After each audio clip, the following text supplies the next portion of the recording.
Hey YouTube, 6200 here, back again with another video. And today I wanted to touch on something pretty interesting I saw. And I can't say it's really vastly different from some of the red pill stuff I normally see. It actually comes from one of the channels that I find really entertaining and educational, of course, Destro Reborn. So he put out a video about featuring this woman, and she was talking about how she has this 304 past, and she doesn't want to be judged for it, and she knows that when she gets her husband, he'll love her, regardless of what she's done, and that's the way it is. And if it isn't, she doesn't care. That's the way it should be, right? That's basically what she said. Now, it's not rocket science, and it's really not that complicated, but it's really simple. And of course, for you younger men out there, this is critical that you guys understand. As simple as it is, because it's so simple, I find that the simplest lessons are the most critical, because if you don't understand and you don't abide by these lessons, they cost the most. A really simple yet critical lesson is you do not turn a 304 into a housewife, right? That's a lesson that's been around a long time, and it's true. It's also in line with one of my previous videos about cuckoldry, right? Don't be a cuck. So, referencing what the woman was saying, look, basically a good man is a man that ignores and or better yet accepts her bad decisions and or her 304 past, and that should be a-okay. It really is not. It shouldn't be. It never was historically, and it's never gonna be, no matter what anybody says, especially her or women like her. It's not okay. Here's why that should matter to you. Men and women are not the same. Women don't like the idea of changing their behavior to get different outcomes. What they will actually do is they like to change how other people feel about their behavior rather than change their behavior. Changing behavior to achieve different outcomes is what men do. It's a more masculine trait. It's not. We look to oppose the environment in order to make things more favorable. Women nest in the environment, but what they will do is they look to influence those that control the environment or who oppose the environment, right? So we affect things with our force, right? Force application. Women affect things through their words. They influence this way. It's like a mind over matter for women, right? That's why they inspire us. We don't inspire women. Women inspire us.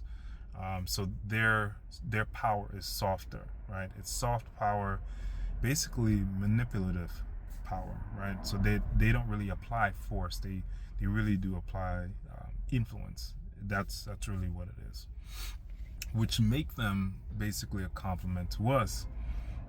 Or if you get the wrong women and the wrong dynamic, it could be an oppositional force to ours.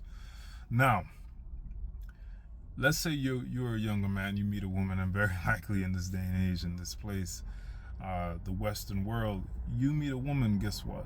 It's a very, very good chance that she's gonna have a fairly high body count, right? She got around. How this affects you is that she's had a lot of experiences, different experiences with different men. It means she's always going to be influenced by these men. In particular, the best experience that she's had will be the one that her mind is binded to or bound to. That will make it nigh impossible for you to give her your programming for her to essentially operate by, right? She can't get on your program if she's on somebody else's program, right? That's the biggest problem, and really the most obvious one when we're talking about a woman with a high body count. What else does that do? Well, you can't take her around a lot of people. You take her around somebody, there's a very good chance that somebody knows her like that. Is that the kind of situation where you want to be in socially, where you have your girl, and she knows this guy and she knows that guy, and this dude gives her a hug, and is that you don't want that. That is being cut, right? I've been there. Lots of guys have been there. It's not worth it. It never was worth it. If you see some woman and she's bold enough to tell you exactly how many bodies she has racked up, take it and run. Walk away, run away, just go away. Okay? Now, my stance is you don't date anybody really in the Western world. That's my stance.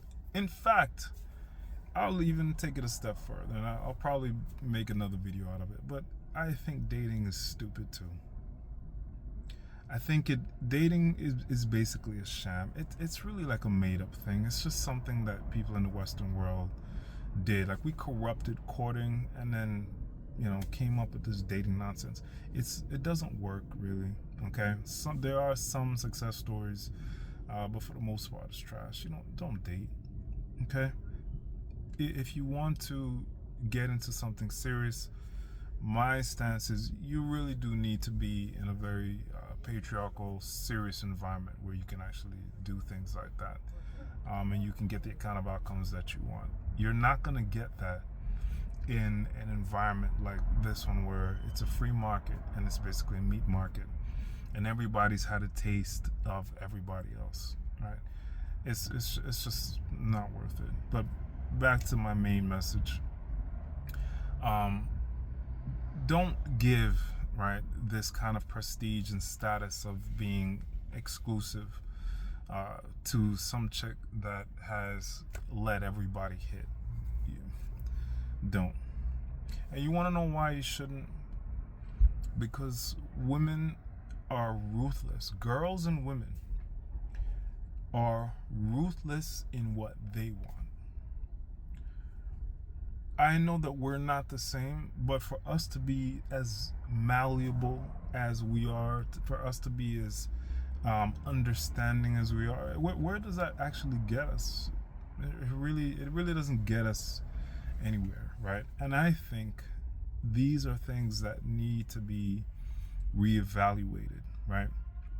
Don't turn a 304 into a housewife or a wife, period.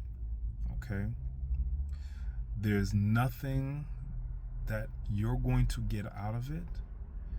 And even though she may talk a good game about how her man loves all of her and this and that and the fourth, the truth is, the fact that you're willing to take that little bit, right, in exchange for absolute exclusivity and all the provisions and protections that come with that, she now knows that you have nothing. You have nothing going for yourself. You have no negotiating leverage, and you're basically a mark, you're a cuck. And the minute she finds somebody not willing to put up with her low offerings, she's gonna just bounce on you anyway. It's the same as dating some overweight chick, and she's 5'4" and 300 pounds, and you are 6 foot. You work out and this and that and the fourth.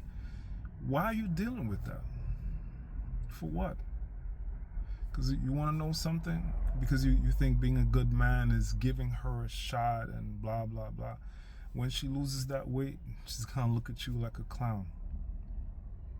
She's gonna find another dude because she's going to get attention from other men once she steps her game up. And the fact that you dealt with her while she was 300 pounds means that you yourself aren't up there. You're not that guy that she thought you were, because you were willing to tolerate that.